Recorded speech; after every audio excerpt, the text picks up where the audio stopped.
अस्सलाम वालेकुम। मोअज़्ज़िज़ ख़वातीन व हज़रात, मैं हूँ आपका होस्ट अरशद शाहीन। मैं अपने मुअज़्ज़िज़ नाज़रीन को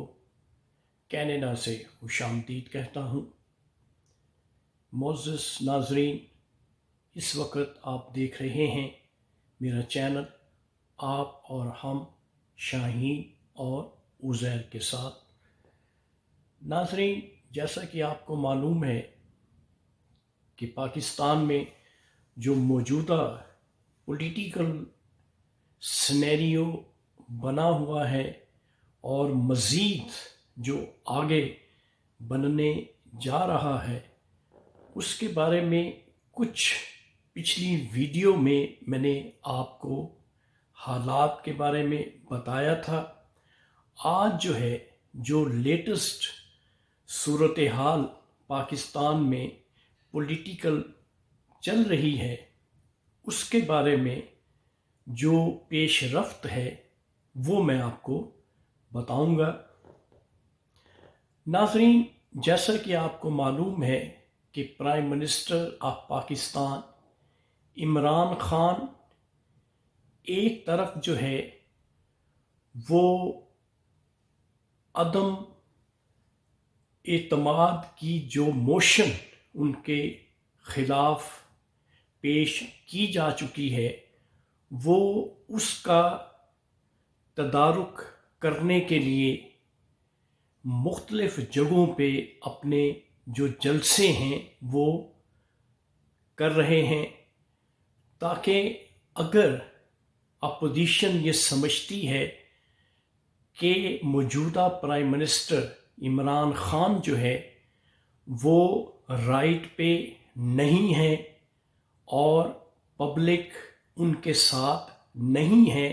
तो वो ये बात अप्रूव करने के लिए मुख्तलिफ पाकिस्तान के मकामात पे जलसे मुनक्किद कर रहे हैं, ताकि अवाम का प्रेशर जो है वो अपोजिशन के जो लीडर जिन्होंने ये तहरीक अदम एतमाद की पेश की है, उसका किसी तरीके से सद्देबाब किया जा सके। लेकिन दूसरी तरफ जो अपोजिशन का टोला है वो अपने तरीक़ों से चाह रहे हैं कि किसी न किसी तरीके से इस तहरीक को कामयाब बनाया जाए और मौजूदा प्राइम मिनिस्टर का बिस्तर गोल किया जाए और किसी न किसी बाई हुक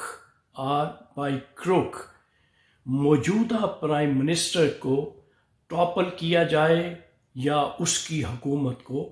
गिराया जाए। हर तरीके से जो अपोजिशन की पार्टीज़ हैं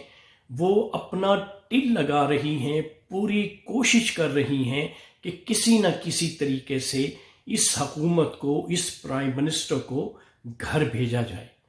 तो नाज़रीन, आपको ये भी पता है कि हमारे मुल्क में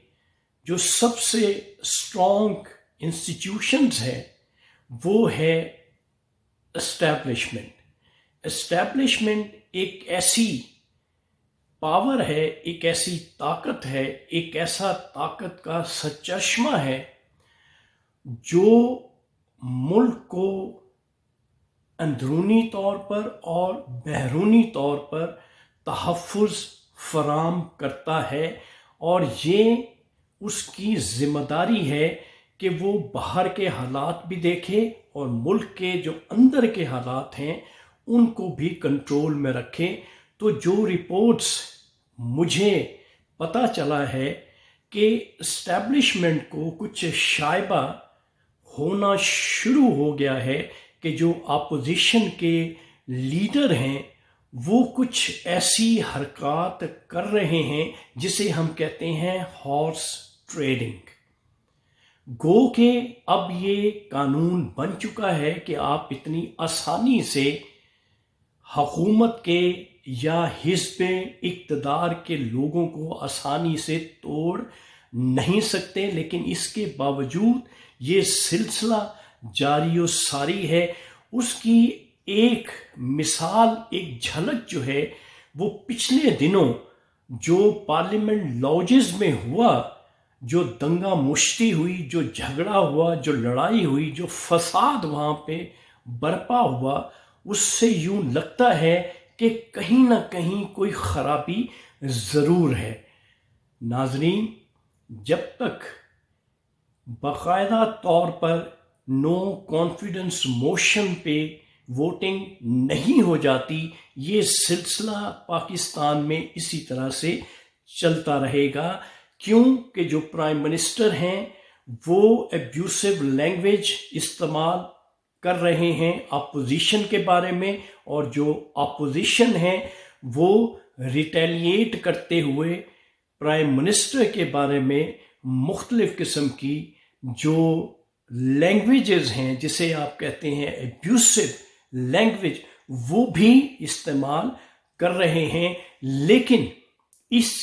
اس بات کا اندازہ شاید ان دونوں گروہوں کو نہیں ہے کہ یہ آنے والے وقت میں کیا گل کھلا سکتے ہیں۔ اس قسم کے حالات، جس قسم کے حالات اپوزیشن اور حزب اقتدار بنا رہے ہیں۔ معزز خواتین و حضرات، میں نے پچھلی ویڈیو میں یہ بتایا تھا کہ 1977 میں ذوالفقار علی بھٹو کے خلاف جو ایک الائنس بنا تھا، اس الائنس کے نتیجے میں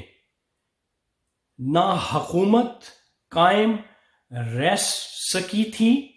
اور نہ ہی جو حزب اختلاف تھی ان کو کچھ ملا تھا، بلکہ ایک تیسری قوت جو تھی، جو کہ طاقت کا جن کے پاس منبع ہے، جن کے پاس طاقت کا سرچشمہ ہے، جو انہوں نے اقتدار پہ قبضہ کر لیا تھا۔ تو جو صورتحال معزز خواتین و حضرات اس وقت بنتی جا رہی ہے، مجھے یوں شک پڑتا ہے، کیونکہ میں نے بہت سے جو اینالسٹ ہیں ان کی زبان سے بھی یہ بات سنی ہے کہ آنے والے وقت میں اگر حالات اسی طرح سے ابتر ہوتے گئے اور صورتحال جو ہے وہ دگرگوں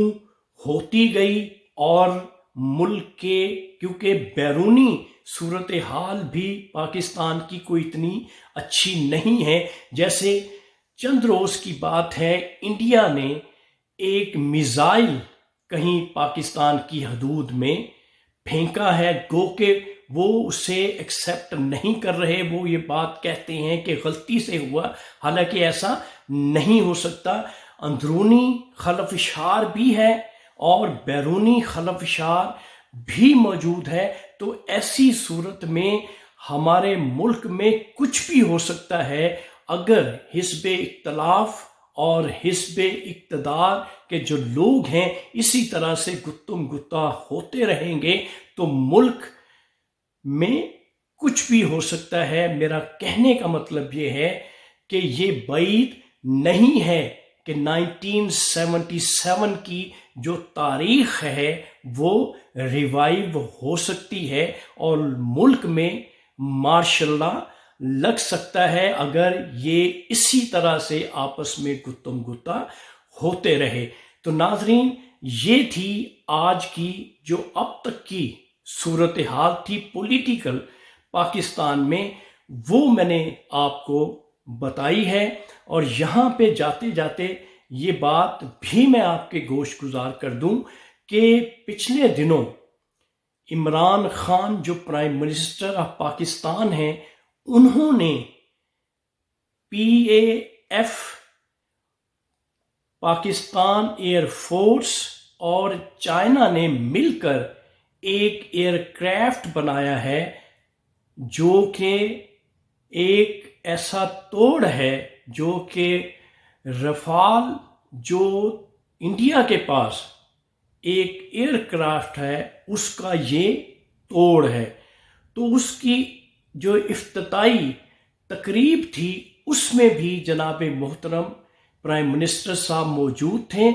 और यूं लग रहा था कि जैसे हमारी एस्टेब्लिशमेंट और प्राइम मिनिस्टर जो हैं वो दोनों एक पेज पे हैं। अब उसी दिन प्राइम मिनिस्टर साहब जो हैं वो एक जलसे से लोअर दीर में खिताब करते हैं और वहाँ पे ये बात कहते हैं कि मुझे जो chief of the army staff हैं जनरल बाजवा साहब, उन्होंने ये बात की है कि मौलाना फजलुर रहमान को डीजल कहने से अवॉइड किया जाए। अब नाजरीन, मैं सिर्फ इतनी बात कहूँगा कि प्राइम मिनिस्टर जो हैं सेंसिबल शख्स हैं, उन्हें चाहिए कि वो थोड़ा सा दानिशमंदी का और अक्लमंदी का मुजाहरा करें कि अगरचे उन्होंने ये बात लाइटर मूड में की है, लेकिन अपने ओहदे का एहसास करते हुए थोड़ा सा रियलाइज करना चाहिए कि किसी भी आर्मी चीफ का नाम इस तरह से खुलेआम